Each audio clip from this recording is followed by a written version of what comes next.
Early childhood education. I incorporate developmentally to meet this outcome. I completed this project. It helped me engage in research about ECEA.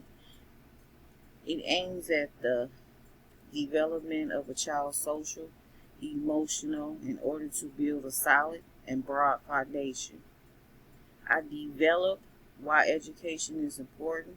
It shows the importance of hard work and at the same time helps me grow and develop doing these projects.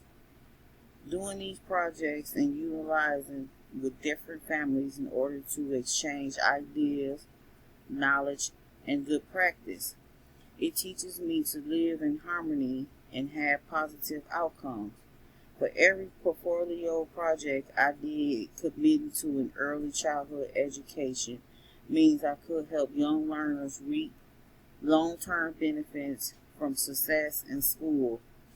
I have a great attitude towards families and mindset and meet institutional outcomes after I did these projects. Doing this project, comfortable around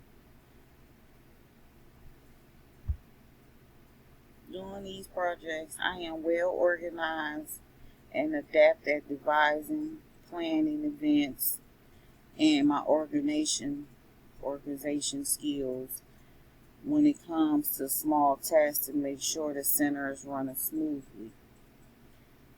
I have interest in current events and policies, and I am approaching how to deal with families and having a positive outcome